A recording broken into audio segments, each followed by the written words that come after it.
Bonjour à tous, vous êtes dans une session sur le data warehousing et comment migrer votre data warehouse sur le cloud, comment adopter des architectures cloud sur le data warehousing. Je m'appelle Nicolas Durier, je suis solution architect chez Amazon Web Services. Je travaille avec nos clients sur l'adoption du cloud et en particulier sur l'adoption des technologies autour de la data. Les questions les plus fréquentes de nos clients sur la data sont les suivantes. On a par exemple les data engineers qui se posent des questions sur comment gérer un volume de données grandissant, des patterns de requêtes qui sont plus importants et comment optimiser les temps de réponse, les coûts sur ces problématiques. Les data engineers aussi nous consultent sur la gestion d'un catalogue de données unique, comment référencer les différents datasets disponibles et comment gérer les différents droits d'accès sur les jeux de données au sein du data lake ou du data warehouse. Du côté des analyses de données, on souhaite bien sûr, via un data warehouse, pouvoir faire des requêtes sur la donnée, pouvoir construire des modèles statistiques, mais on souhaite aussi aujourd'hui aller plus loin. Par exemple, utiliser le machine learning pour construire des prédictions sur les données existantes et anticiper des décisions business. La question aussi aujourd'hui, c'est comment faire en sorte de pouvoir inclure des données en temps réel ou en quasi-temps réel dans les requêtes et ne plus travailler à H+1 ou J+1 sur des données qui auraient été importées puis exportées au sein du data warehouse. Du côté des équipes business, on a aussi des problématiques de flexibilité qui sont souvent évoquées. Et on peut prendre par exemple l'exemple d'une équipe contrôle de gestion qui souhaite partager des KPI produits ou des données à une autre équipe de l'entreprise tout en sélectionnant précisément les données à partager. Et pour répondre à ces problématiques, on va mettre en place des architectures qu'on va dire modernes ou des architectures sur le cloud telles que présentées sur le slide. Elles se définissent souvent par opposition aux architectures traditionnelles dans lesquelles on va retrouver des silos de données souvent assez isolés. Donc on voit ici sur le slide l'exemple par exemple d'une équipe finance qui aurait un premier data warehouse, un premier silo de données alimenté par des systèmes transactionnels, par des ERP et des CRM et qui aurait son propre outil de dashboarding. Face à elle, notre équipe, par exemple l'équipe digitale, pourrait alimenter son propre data warehouse par rapport à ses logs web, ses applications mobiles, ses applications métiers et des produits connectés. Les problématiques qu'on voit souvent sur ce genre d'architecture, c'est d'une part une absence de scalabilité sur les différents silos de données, une difficulté à travailler à l'échelle, et une difficulté demain à conduire des analyses croisées entre les deux silos de données. Sur une architecture moderne sur le cloud, on va définir ce qu'on appelle d'abord un data lake d'entreprise qui va stocker l'ensemble des données d'entreprise sur des formats ouverts, par exemple CSV, ORC, Parquet et Avro, et la définition d'un catalogue de données qui va permettre de définir le schéma de ces données, les différents fichiers qui constituent un jeu de données, et les droits d'accès sur un dataset, qui est le propriétaire d'un jeu de données, qui peut donner les droits d'accès à un jeu de données, et qui a bien sûr accès à ces données. Et par-dessus ça, on va utiliser différentes technologies pour requêter la donnée, y compris des data warehouse, qui vont permettre de faire des analyses de données, de constituer des dashboards, mais aussi de faire des analyses de données plus évoluées, en recourant par exemple aussi aux technologies de machine learning. Alors pour mettre en place une architecture data warehouse moderne sur AWS, on va souvent utiliser un service qui s'appelle Amazon Redshift. Amazon Redshift, c'est le data warehouse cloud le plus utilisé, avec des dizaines de milliers de clients dans le monde. Et il a 3 avantages principaux pour mettre en place ce genre d'architecture. La première chose, c'est que Redshift est vraiment un data warehouse qui est pensé pour vous permettre de mettre en place une approche lakehouse. Il va permettre bien sûr d'importer des données du data lake et de les traiter au sein du cluster, mais il va aussi permettre de directement requêter les données qui seraient restées au sein du data lake. Et enfin, Redshift va pouvoir se connecter à vos bases de données opérationnelles pour avoir accès à la donnée la plus fraîche sur les cas d'usage les plus exigeants. Et donc, vous aurez la capacité, depuis un cluster Redshift, d'accéder à la fois aux données du cluster lui-même, du data lake et des bases de données transactionnelles, sans forcément opérer de mouvement de données. La deuxième chose, c'est que Redshift va vous permettre d'opérer des performances à l'échelle. On a couramment sur Redshift un rapport prix-performance jusqu'à 3 fois meilleur par rapport à d'autres data warehouses sur le cloud. Donc le système s'optimise automatiquement, les opérations de maintenance sont facilitées, et Redshift est un service managé qui va gérer pour vous les opérations de patching et la gestion au quotidien du cluster. Redshift booste aussi vos requêtes jusqu'à 10 fois avec une nouvelle technologie qui s'appelle Aqua. Aqua correspond à l'utilisation de processeurs spécifiques au plus proche de vos données qui vont pouvoir opérer certaines opérations de filtrage ou d'agrégation directement au plus proche de vos données et ainsi accélérer vos requêtes jusqu'à 10 fois. Et enfin, vous pouvez réduire les coûts avec Redshift. Vous pouvez commencer petit, designer un cluster par rapport à des cas d'usage maîtrisés, plutôt petits en termes de volume de données ou de requêtage. Et après, sans conduire d'investissement spécifique, pouvoir faire grandir votre cluster par rapport à vos besoins. Les coûts mensuels de Redshift sont prédictibles par rapport au sizing que vous avez choisi. Et Redshift est couramment jusqu'à 50% moins coûteux que les Data Warehouse Cloud qu'on voit chez nos clients. Donc vous avez vraiment cette flexibilité, Redshift ne nécessitant pas d'investissement préalable, vous avez vraiment la capacité à contrôler vos coûts et à ne payer que ce que vous utilisez réellement. Alors, trêve de long discours, on va essayer de passer rapidement sur une démonstration et voir comment on ferait ça en pratique. On va se passer dans un scénario où on a une entreprise qui a différentes sources de données, ce qui est assez classique. Par exemple, vous avez des données qui viennent d'applications mobiles, de sites internet, de capteurs, de réseaux sociaux et d'un ensemble de bases de données transactionnelles, de RP, de CRM et de sources externes. On va imaginer que ces différentes sources de données vont d'abord alimenter notre data lake sur Amazon S3, data lake qui va documenter les différents datasets disponibles grâce au catalogue Glue qu'on voit ici sur la droite du schéma. Catalogue Glue qui va pouvoir se mettre à jour avec une fonctionnalité qu'on verra ensemble qui s'appelle les crawler glue. Le cluster Redshift va pouvoir se connecter au data lake pour aller charger de la donnée, mais on verra aussi comment il est capable de requêter directement la donnée qui serait restée dans la data lake. Et on va se passer dans un scénario un peu particulier, on va se dire que sur certaines données, par exemple sur les données qui viennent du back-end de mes applications mobiles, je souhaite directement requêter les données depuis cette base, puisque j'ai besoin de la donnée toujours la plus fraîche, à la seconde près, une fois qu'elles sont enregistrées dans ce back-end. On verra aussi ensemble comment on peut utiliser les données auxquelles le cluster a accès pour constituer des modèles de machine learning et établir des prédictions sur un cas d'usage de désabonnement client. Donc, je vais passer maintenant à la démo, on va se connecter à la console et on va voir ensemble comment mettre ça en œuvre. Alors pour cette démonstration, on va utiliser un jeu de données qui a été préalablement positionné sur Amazon S3. C'est un jeu de données ouvert qui correspond aux courses de taxi à New York sur différentes compagnies de taxi. Donc on voit à l'écran qu'on a les taxis jaunes et on va regarder aussi la disponibilité des taxis verts. Chaque fichier est constitué des données pour une compagnie de taxi pour un mois donné. Donc on voit ici qu'on a un CSV qui correspond au mois de décembre 2020 qui est présent à l'écran. Selon les compagnies de taxi, chaque fichier fait quelques mégas jusqu'à quelques centaines de mégas en fonction de l'activité de cette compagnie de taxi. Donc on voit ici toutes les données qui sont disponibles. On a 328 fichiers disponibles. On a aussi, préalablement à la démonstration, créé un cluster Redshift qui pour le moment est vide. On voit qu'il est utilisé à 0,28% de son stockage, autant dire qu'il est quasiment vide. Il a été créé, puisque c'est une opération qui prend quelques minutes, pour accélérer cette démonstration. Il s'appelle Redshift Cluster Lab. Donc on voit ici différents paramètres. On voit notamment le nom de la base de données qui s'appelle dev, l'utilisateur qui est WS User, et les différents paramètres réseau qui vont nous permettre de se connecter à cette base de données. Le cluster Redshift a des permissions, notamment associées à une permission IAM. Par défaut, un cluster Redshift n'a accès à aucun des autres services AWS en notre nom, et via le rôle IAM qui s'appelle Redshift Demo, on lui donne ici l'accès à Amazon S3 et à Glue pour accéder à votre data lake, et on verra après dans la démonstration qu'il a accès aussi à votre base de données et à la capacité machine learning via des droits spécifiques. On peut voir ici aussi les configurations de maintenance du cluster. À nouveau, Redshift est un service managé, mais on peut définir par exemple ici la fenêtre de maintenance qui est chaque dimanche entre minuit et minuit et demi pour les opérations de patching qui pourraient être nécessaires sur le cluster. On peut se connecter de différentes façons à un cluster Redshift. On a un éditeur qui est directement disponible sur la console. On pourra utiliser un éditeur tiers en se connectant au endpoint JDBC ou DBC de Redshift. Mais en l'occurrence, par facilité, on va utiliser directement l'éditeur directement disponible sur le service. On a créé pour la démonstration un premier schéma en amont de cette démonstration qui s'appelle New York Taxi Data. On va le voir. Le schéma pour le moment est vide. Alors, je vais me positionner dessus. Le voici. Et on voit qu'il n'y a pas encore de table. Et la première chose qu'on va faire, c'est qu'on va créer une table en SQL, comme traditionnellement on le ferait, avec une opération de create table. On voit ici la structure de la table. Elle est constituée d'un vendeur, d'une date de prise en charge, d'une date d'arrivée de la course et des différents points de localisation de la course, puis le coût de la course. Donc la table pour le moment est vide, elle est juste créée au sein du cluster. La création est très rapide, elle prend 2 secondes. On voit maintenant, si on revient sur le schéma, que la table existe, mais on n'a pas encore alimenté de données. C'est ce qu'on va faire maintenant avec la requête qui suit. On va faire une opération copy depuis S3. Donc on va prendre un fichier qui est le Green Trip Data du mois de décembre 2020. On va utiliser le rôle IAM Redshift Demo pour autoriser Redshift à consulter des données sur S3.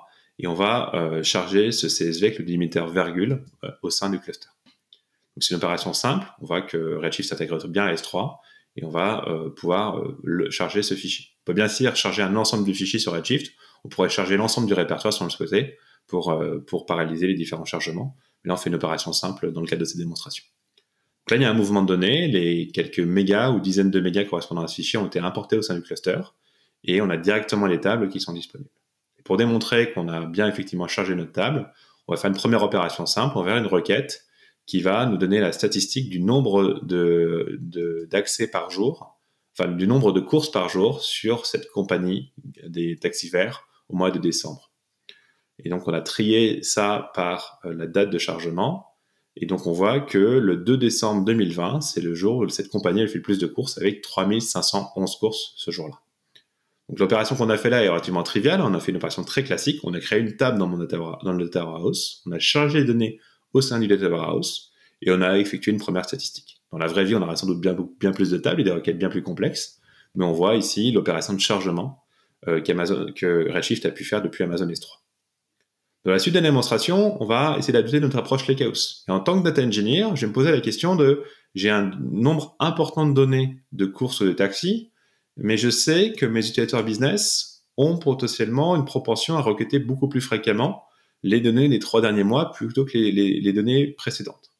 Et dans la suite de la démonstration, on va voir comment on va pouvoir requêter d'abord les données depuis Amazon S3 directement sans nécessairement les charger au sein du cluster.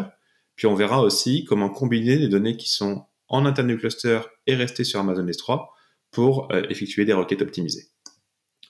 Donc la première chose qu'on va faire, c'est qu'on va créer un schéma externe qui va référencer notre data lake pour pouvoir requêter des données qui sont au sein du data lake. Alors pour que ça marche, il faut que, on l'a vu ensemble précédemment, les données soient sur le data lake, sur Amazon S3, et que la structure des données et les tables constituant les datasets du data lake aient été constituées. Pour ça, on va utiliser AWS Glue, qui est le service qui porte notre catalogue de données. Il y a une fonction intéressante sur Glue qui s'appelle les crawler Glue. Un crawler, c'est une fonctionnalité de Glue qui permet de parcourir votre data lake et de découvrir les données, l'arrivée de nouveaux fichiers sur un dataset ou l'arrivée de nouveaux datasets, et d'inspecter ces données pour constituer votre catalogue de données. Donc on a créé un premier crawler Glue. Il n'y a pas énormément de paramètres à lui fournir. Il faut principalement lui fournir un chemin d'accès, qui est ici fini par ny-pub, qui correspond à l'endroit où j'ai positionné mes fichiers. Je vais cliquer sur Run Crawler, le crawler va s'exécuter et inspecter ces données. À nouveau, par souci de simplification et pour gagner un peu de temps, je vais l'effectuer en amont et on va voir le résultat de cette opération. Donc dans la base SpectrumDB que j'ai créée pour l'opération, j'ai une table qui a été découverte qui s'appelle New York Pub, qui correspond au chemin que j'ai vu précédemment. Et on voit ici que cette table contient plus de 2,8 milliards de records qui ont été détectés à travers les différents fichiers qui sont positionnés sur cet emplacement. À partir du moment où ces fichiers existent sur un bucket S3 et qui sont connus du catalogue Glue, je vais pouvoir les référencer au sein de Redshift et commencer à les requêter. Et c'est ce qu'on va faire ensemble. Donc on voit le schéma de la table, hein, c'est le même schéma que précédemment, sauf que là, c'est un schéma au sein du data lake et non pas à l'intérieur de Redshift. Donc je vais revenir sur Redshift. Et donc ici, la première opération que je vais faire, c'est que je vais créer un schéma externe qui référence le schéma, le catalogue de ma base de données Redshift. Cela est possible à nouveau parce que Redshift a été autorisé à faire cela en lui donnant l'accès complet à S3 et à Glue pour ces opérations. Donc je fais la première opération, je lance cette requête. Ça, c'était une opération logique. Ce qui est important ici, c'est qu'il n'y a pas de mouvement de données qui s'opère. J'ai juste référencé au sein de Redshift un schéma externe qui correspond à la table et au catalogue de mon data lake. Et à partir du moment où j'ai fait ça, je vais pouvoir commencer, via la fonctionnalité qui s'appelle Redshift Spectrum, à requêter des données qui sont restées au sein du data lake. Donc ici, je vais pouvoir compter le nombre de courses de taxi sur l'ensemble des compagnies du mois de décembre 2015 et faire le même trick que précédemment. Donc on voit ici, si je regarde un peu plus bas, qu'effectivement, si je prends cette fois-ci l'ensemble des compagnies de taxi, en décembre 2015, c'est le 18 décembre que j'ai eu le plus d'activité avec le plus grand nombre de courses de taxi. Une fois que j'ai accès à mes données du data lake depuis Redshift, je peux aussi les utiliser pour faire des chargements de données. C'est une autre façon que de faire l'opération copy qu'on a fait précédemment. Là, je vais créer une table holder data et je considère que les données les plus anciennes, je souhaite les importer au sein de mon cluster. Donc les données du mois de décembre 2014 et de la compagnie de taxi verte, je vais les mettre dans ma table holder data. Donc je lance la requête. Et donc là, par contre, il y a un mouvement de données. J'ai créé une table cette fois-ci qui est sur un schéma interne et je l'alimente avec un select sur une table qui est externe. Donc ça va faire que ma table interne va être alimentée avec mes données externes. Ça prend un peu plus de temps parce que potentiellement j'ai quelques dizaines ou centaines de mégas de données qui transitent. Et derrière, je peux aller vérifier effectivement que cette table est bien alimentée et que j'ai bien des données positionnées. Donc on voit ici que j'ai à peu près 1,6 million de courses de taxi qui ont été importées au sein de Redshift. Alors ça, je le fais parce que je considère que ces données-là, elles sont fréquemment requêtées et que je souhaite les avoir au plus proche du cluster et directement intégrées au sein du cluster. Si je fais un analyse compression, je peux demander du coup à Redshift de me donner une vision de sa vue du stockage. Et puisque Redshift est un stockage orienté colonne, la commande analyse compression me permet de me faire des recommandations de recompression des colonnes en choisissant un algorithme de compression spécifique. Donc ça fait partie des outils qu'on met à disposition sur Redshift pour améliorer le traitement de la donnée et le stockage de la donnée. Alors maintenant, je vais aussi aller un peu plus loin. J'ai le dernier mois de 2014 qui a été intégré dans ma table locale. J'y rajoute via une fonction insert_into les données des mois d'octobre et novembre. Et à partir de là, dans ma table holder data, j'aurai directement au sein du cluster Redshift les données du mois d'octobre, de novembre et de décembre concernant les taxis verts. Donc si je refais un select count étoile, je vais nécessairement avoir plus d'enregistrements puisque j'enregistre 2 mois et je dois tomber, je sais pas, on regarde un petit peu à combien de data, à 4,7 millions de courses de taxi qui sont maintenant disponibles au sein de mon cluster. Alors, puisque mon objectif finalement, c'est d'abstraire la complexité entre le data lake et Redshift, la première chose que je vais faire, c'est que je vais déréférencer de ma table logique qui correspond au data lake les 3 derniers mois pour pas les avoir en double. Et après, je vais pouvoir constituer une vue qui va faire l'union de mes données au sein du cluster Redshift et des données qui sont restées sur le data lake pour fournir une vue unique à mes utilisateurs métiers. C'est ce que je vais faire ici. On va créer une vue qui s'appelle All Taxi Data View. Et à partir de là, dans cette vue-là, n'importe quel utilisateur de mon cluster va pouvoir requêter tout type de course de taxi sans forcément se soucier que les 3 derniers mois sont fournis depuis le cluster Redshift et que les mois les plus anciens sont fournis depuis le data lake. Inversement, d'un point de vue data engineer, moi, ça me permet d'optimiser mes coûts et le sizing de mon cluster en ayant en ligne que les données dont je sais qu'elles sont le plus fréquemment consommées. Alors, on peut aller un peu plus loin, on peut aussi aller voir le plan d'exécution des requêtes, et notamment si je refais une requête sur cette table globale en consommant le mois d'octobre 2014, je vais avoir un plan d'exécution qui va être sensiblement différent que la même requête sur un mois qui n'est pas au sein du cluster. Donc là, je ne vais pas forcément détailler le plan d'exécution, c'est un petit peu technique et ça va dépasser le cadre de cette démonstration, mais vous pourriez aller voir un peu plus en détail. Si je fais par contre une requête sur des mois qui ne sont pas intégrés au cluster, mais qui sont sur le data warehouse, sur le data lake, pardon, on va voir qu'on a un appel à Redshift Spectrum qui est fait et une consommation différente de la donnée.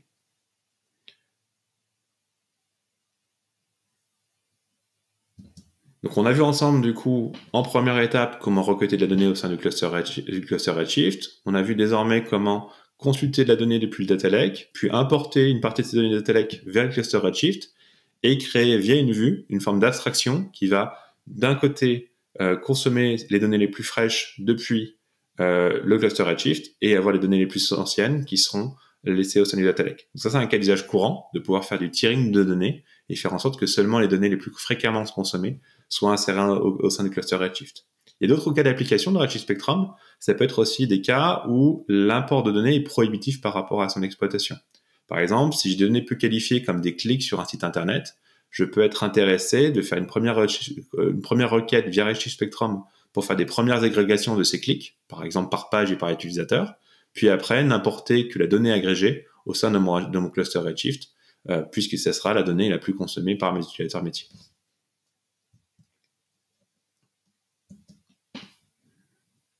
Alors, on va continuer un petit peu la démo et on va aller un peu plus loin. Maintenant, on a vu qu'on a les données les plus anciennes, les données les plus fraîches par rapport au cluster et au data lake. Et on va regarder ensemble comment on pourrait potentiellement consulter de la donnée encore plus fraîche, la donnée qui viendrait directement du système transactionnel. Dans des cas d'usage, on considère que le déplacement de la donnée d'une base de données transactionnelle via le cluster induit une latence qui peut être prohibitive. Donc, on a créé ici une base de données relationnelle, une base de données Aurora PostgreSQL, et on va imaginer que cette base de données PostgreSQL, elle correspond au back-end de mon application mobile. Et en tant que data engineer, je veux faire en sorte que cette donnée qui vient du back-end de mon application mobile soit toujours extrêmement fraîche en temps réel, et permettre à mes utilisateurs métiers de s'y connecter.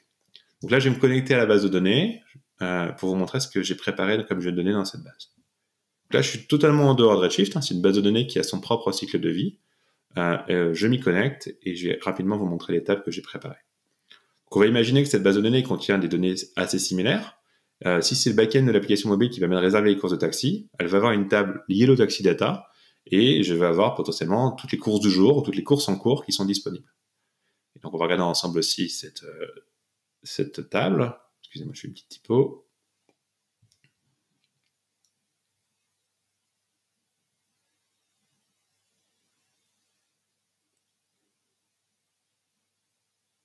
Et si j'exécute cette requête, bon, j'ai une table qui est plutôt légère. Hein. Il y a 8 lignes qui sont positionnées avec des paramètres qui sont assez proches du jeu de données précédent.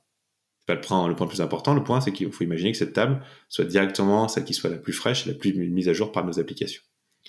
Et de la même façon que j'ai créé un schéma externe pour mon cluster, pour mon data lake, je vais pouvoir créer au sein de Redshift un schéma externe qui correspond aux données live qui viennent de ma base de données transactionnelle, qui est au fil de l'eau mis à jour par les applications mobiles. Donc pour ça, je vais passer de la même façon là, une commande de création de schéma qui correspond à une base de données Postgres. Je vais devoir indiquer la base de données, le chemin d'accès à cette base de données et le rôle qui permet de me connecter à la base de données. Donc, je reviens sur la base de données et je vais voir les paramètres. Il faut que je me connecte ici. Le endpoint qui est là correspond à celui que Redshift va utiliser. Redshift va devoir aussi pouvoir se connecter avec des credentials sur la base de données, avec un login et un mot de passe, et pour ça, on va utiliser un autre service AWS qui s'appelle AWS Secret Manager. C'est-à-dire qu'on ne va pas référencer dans du code directement un login et un mot de passe, mais on va référencer un secret qui sera protégé par un service dédié qui va gérer le secret de façon sécurisée, qui permettra aussi de mettre en place des politiques de rotation régulières pour protéger l'accès aux données. Donc le secret ici a été prépositionné, c'est celui-ci. Il contient le login mot de passe d'accès à la base de données, en particulier le mot de passe, et on va définir que Redshift, via le rôle IAM qui lui a été attaché, peut consulter ce secret. Donc, si j'examine le rôle IAM de Redshift, je vais voir qu'on a ajouté un droit spécifique qui lui permet explicitement d'accéder à ce secret et uniquement à ce secret. Dans une logique de liste privilège, il est important bien sûr on offre l'accès au secret à Redshift, mais uniquement au secret qui le concerne. Donc là, on lui donne explicitement l'accès à la ressource du secret correspondant à la base de données Postgres qui nous concerne.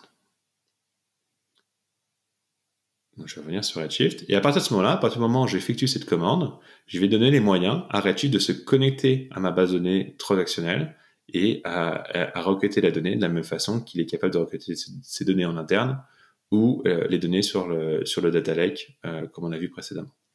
Donc, si je me place sur ce schéma live data que je viens de créer, je retrouve la table qui correspond à la mise à jour en temps réel de mon application mobile.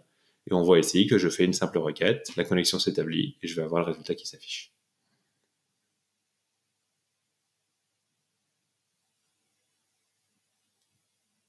Et donc, on voit effectivement les mêmes enregistrements qui s'affichent que ceux qu'on a vus tout à l'heure directement sur la base de données RDS. Donc, le point important qu'il faut retenir ici, c'est que Redshift vous donne tous les facilitateurs pour mettre en place l'approche Lakehouse, la capacité à requêter bien sûr les données du data warehouse lui-même, mais aussi la capacité de requêter des données qu'on n'importerait pas dans le data warehouse depuis le data lake, la capacité du coup de gérer la complémentarité des deux approches, et enfin, pour les cas d'usage les plus aigus, sur lesquels on souhaite avoir accès à la donnée la plus fraîche, la capacité de se connecter directement aux bases de données transactionnelles et d'accéder à la donnée de la même façon. Et donc, un data engineer va pouvoir gérer justement le tiering de la donnée la plus fraîche, la donnée qu'on souhaite analyser à quelques minutes de retard, et la donnée la plus ancienne, simplement avec cette approche Lakehouse. Pour la deuxième partie de la démonstration, on va montrer un autre cas d'usage. On va d'une part être data scientist et on va vouloir utiliser une fonction qui s'appelle Redshift ML pour constituer un modèle de machine learning pour prédire le désabonnement de certains de nos clients. Et ensuite, en tant qu'utilisateur finance, on va essayer de consommer ce modèle de machine learning pour effectivement utiliser les prédictions et prendre des mesures proactives pour éviter le désabonnement de nos clients. Alors pour ça, on a créé un autre cluster Redshift qui s'appelle le Redshift ML Cluster, et une base de données qu'on a déjà alimentée d'un jeu de données. Donc, je m'y connecte et je vais vous présenter un petit peu les données qu'on va utiliser. Donc, on a créé un schéma DemoML et on a préalablement créé aussi une table qui s'appelle Customer Activity. Alors, comme son nom l'indique, la table Customer Activity correspond à l'activité de nos clients sur deux axes, sur la facturation, le revenu généré par nos clients, et ensuite par le nombre de contacts à nos équipes services de ce client. Et on a chargé les données, comme on l'a fait précédemment, de cette table Customer Activity directement depuis Amazon S3 pour alimenter cette table. On va voir ensemble que si on fait un select count DemoML Customer Activity, on va avoir des enregistrements qui sont déjà prépositionnés. J'ai fait ça pour gagner un petit peu de temps dans le cadre de la démonstration. Ensuite, on va créer nos deux groupes. On va avoir un groupe finance qui correspond aux utilisateurs de la finance qui vont utiliser les modèles de machine learning. Et ensuite, on va créer un groupe data analyst qui, eux, vont avoir la capacité d'analyser la donnée et de produire des nouveaux modèles de machine learning. Par exemple, produire une nouvelle version du modèle optimisé ou produire une version du modèle mis à jour par rapport à de nouveaux jeux de données disponibles. Donc on voit ici les deux commandes qui ont déjà été passées. Et ensuite, on voit les grants qu'on va appliquer sur ces deux équipes. L'équipe data analyst va avoir un accès à toutes les tables et une capacité de créer des modèles, là où l'équipe finance va être plus restreinte et va avoir principalement accès aux tables qui permettent de consommer le modèle de machine learning. Ensuite, on va se placer en tant que data analyst et on verra tout à l'heure comment créer un modèle machine learning. Mais en amont, on va plutôt se placer dans un autre mode. On va se placer d'abord en tant qu'équipe finance et avoir la capacité de consommer ces données. Alors, en amont de ces démonstrations, j'ai déjà entraîné un premier modèle. Je vais d'abord vous montrer comment justement cette équipe finance va pouvoir utiliser ce modèle. Donc on voit ici le résultat de la requête du show model all et on voit qu'il y a un modèle qui s'appelle Customer Churn Model qui est déjà disponible. On peut ensuite utiliser une commande SQL pour détailler ce modèle de machine learning.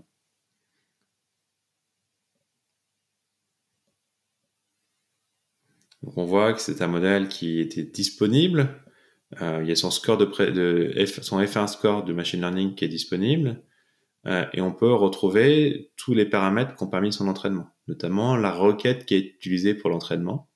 Et on voit ici qu'on a sélectionné l'état, l'ancienneté du compte client, le positionnement, donc la RA code, la dépense moyenne et le nombre de quais clients ouverts par client régulièrement, plus le taux de churn. Pour constituer un modèle, on va essayer de prédire le taux de churn par rapport aux autres variables. Et on a utilisé toutes les datas jusqu'au 1er janvier 2020. C'est un problème de type classification binaire, puisqu'il s'agit effectivement de prédire l'existence ou non de churn.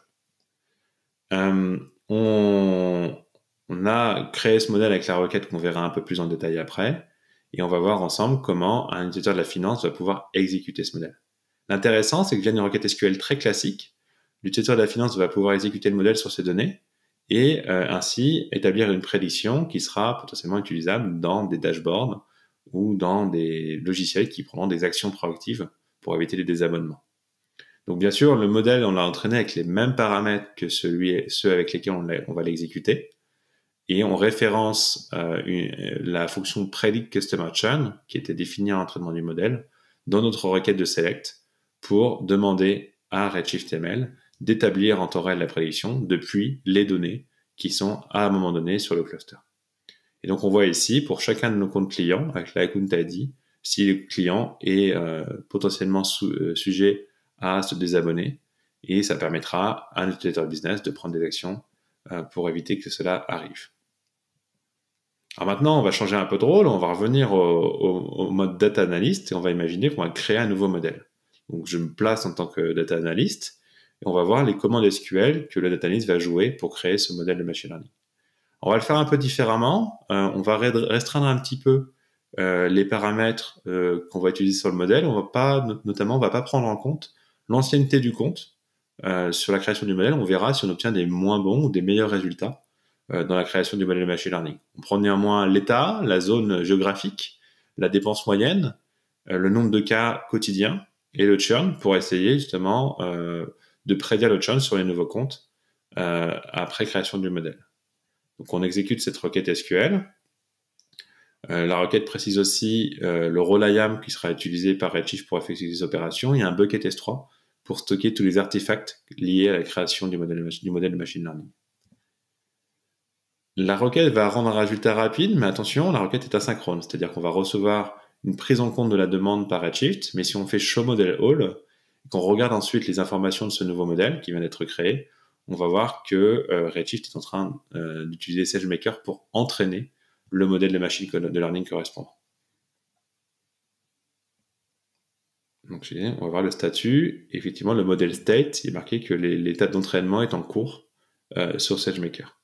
Donc, on aura vu ici ensemble que via une requête SQL, je peux entraîner un modèle de machine learning depuis des données qui sont dans Redshift, directement depuis Redshift, en définissant les différentes colonnes à utiliser pour constituer mon modèle et les données que je souhaite utiliser, ici toutes les données jusqu'au 1er janvier 2020. Et ensuite, une fois que ce modèle est disponible, je peux le mettre à disposition d'une autre équipe et les contrôler l'accès à ce modèle. Une fois que j'en suis satisfait en tant que data analyst, je vais pouvoir le publier et laisser, via des requêtes SQL simples, les équipes finance en bénéficier et établir leur propre requête en appliquant ce modèle de machine learning sur les données au sein du data warehouse. Si vous voulez continuer à apprendre sur Redshift et en savoir plus, je vous incite à consulter la page d'Amazon Redshift, bien sûr, et les ressources associées. Il y a aussi une fac très complète sur Redshift qui vous explique comment utiliser Redshift de façon efficace. Et AWS met directement à disposition sur GitHub des exemples via AWS Samples de commandes et de scripts à utiliser sur Amazon Redshift. Les témoignages clients sont disponibles bien sûr sur le site d'AWS et je vous recommande aussi la lecture du blog Big Data AWS pour voir comment utiliser Redshift, mais aussi potentiellement utiliser d'autres services AWS autour de la data pour mettre en œuvre des cas d'usage les plus évolués. Je vous remercie de votre attention. J'espère que vous avez passé un bon moment avec moi, que vous avez apprécié la démonstration qui tâchait d'illustrer les capacités Lakehouse d'Amazon Redshift. Je vous souhaite une très bonne journée. Si vous pouviez prendre un peu de temps aussi pour répondre aux sondages sur cette session, ça nous aiderait beaucoup. C'est toujours utile d'avoir des retours de nos clients pour améliorer ces sessions et en particulier dans le contexte des formations en ligne.